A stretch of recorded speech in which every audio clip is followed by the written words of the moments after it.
Hello YouTube, this is Got Radio Moscow here again with another beer review. Now I have a Hürlimann Export Sternbrau for you today. Now I'm not sure whether to describe this as a Swiss or an English beer. I bought this from beersofeurope.co.uk and it was listed under Swiss beer, but then when you get it, and you'll see at the very bottom here, it says brewed in the UK by Shepherd Neame. So I'm not very sure whether to define it as a Swiss or an English beer. But anyway, let me just take you through the history of this brewery as I usually do in my videos. But the Hurlimann brewery is a former brewery from Zurich in Switzerland, but is now owned by the Feldschlösschen brewery, who are based in Rheinfeld and Aargau, and that's in the very north of Switzerland. But this company itself is now owned by Carlsberg. The Hurlimann brewery was founded back in 1836 by Albert Hürlimann, and the brewery was remained in the hands of his family for around 5 generations after its founding in 1836.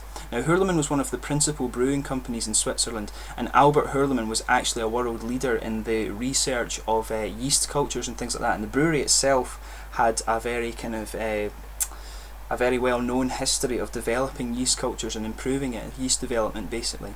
But the Hurlimann brewery was the original brewer also of the 14% Samichlaus beer, which is actually very famous. I'll get a bottle of that and try and review it for you at some stage. I really enjoy that beer, I have to say. But this is now produced by Schloss Eggenberg in Austria with the collaboration of the original Hurlimann brewers. And that's quite cool actually, I have to say, researching this beer and finding out that one of my favourite beers is actually brewed by the original brewers from this company. But anyway, the Feldschlösschen Hurlimann group was sold to Carlsberg in November 2000, and Hurlimann beer is now brewed by Shepherd Neame, as I said earlier, and they claim to be the oldest British brewer, and they're based in Kent, which is in the very sort of southeast of England. It's a very nice part of England actually. But this, as I said earlier, this makes me unsure as to whether to define it as English or Swiss. But anyway, Shepherd Neame brew it to the original Swiss recipe, although they improved this slightly in 2010. Although it says on the label 2010, but on the internet it says 2009. I'm not quite sure who to believe, but apparently this is supposed to give it a more rounded flavour. And just for the sake, I'll just read you the little product description that's on the back of this. It's hailed as the first lager to be brewed in Kent. This bracing, brusque Swiss beer had its revered recipe enhanced and improved in 2010. Better balanced and more rounded, lime, rose and pears nestle in the nose, while on the palate there's stout graininess, tart grapefruit and a full floral finish. But anyway, without further ado, let's just get on with the tasting of this one. I'll just let you have a little look at the bottle. I'll just bring my camera up again. As you can see, it says on it here, as I said earlier, brewed in the UK by Shepherd Neame, but it says Export Beer Sternbrau.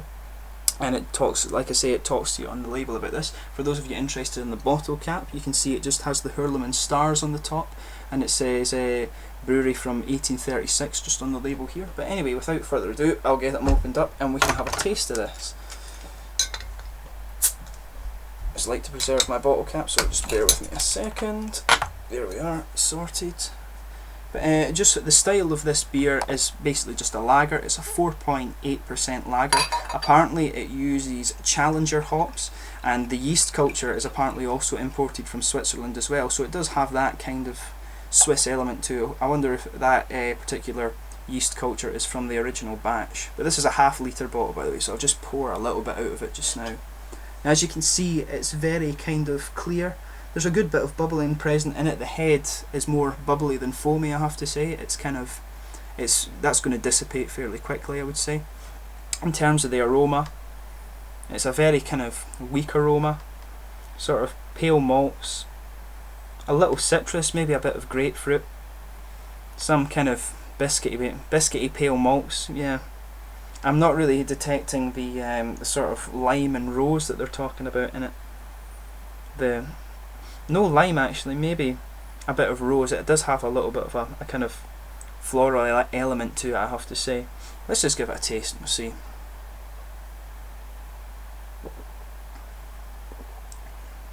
It's actually a very thin beer, I have to say. I've not had one that's been this thin in any of my reviews yet. But in the taste, yeah, getting some kind of pale malts in there. It's fairly watery in truth.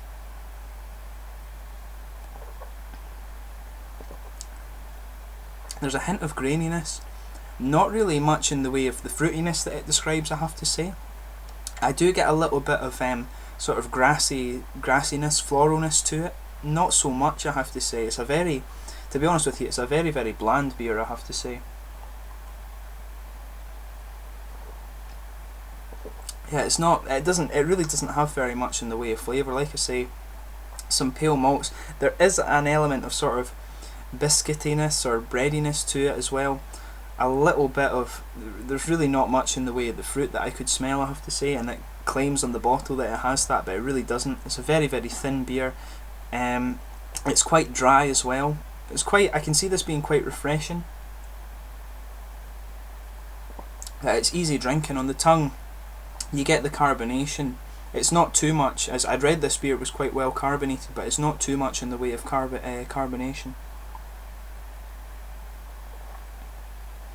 But to be honest, yeah, it's I would have thought this beer would come from a sort of more of a hot country. If I tasted it blind, I would say this beer should be coming from more of a hot country, but it's come from Switzerland, somewhere very famous for skiing and things, obviously, but I can see in that sense it's meant to be very, very refreshing and things like that, and it's very, very light, so maybe it's a good sort of sporting beer, if you like. But incidentally, this is supposed to be a 100% malt brew, but there's only very little hints of the pale malts of this in the taste. It is actually very watery. You are getting the graininess and the sort of biscuity breadiness to it, and a little bit of the kind of floral that they say. No fruits as far as I can see. Like I say, it's a very, very sort of bland beer in truth. It's okay, I mean, if you get the chance, give it a try, but I would say overall, kind of, you're not really missing very much if you don't try this beer.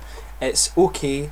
I mean, if you get it cheap, definitely give it a try. It's always interesting to try it because it's supposed to be a very, very old Swiss recipe, but overall, it's nothing particularly special. I mean, it's okay to drink. It's, in terms of being a sort of industrial beer, it's okay. There's nothing really that sets it aside from many others.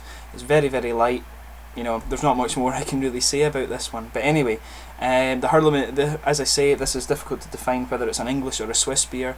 Worth the try, maybe perhaps just because it's an old recipe and the brewery itself isn't in existence so much anymore on it in its own terms. But anyway, thanks again for watching my beer reviews, and I shall be back with another one. I think my next one will be Dragon Stout from Jamaica. But yes, thanks for watching. Please like, subscribe, comment, let me know your own thoughts on the beer itself, share the videos, all the usual YouTube jazz. But thanks again for watching, and I shall catch you soon. Cheers.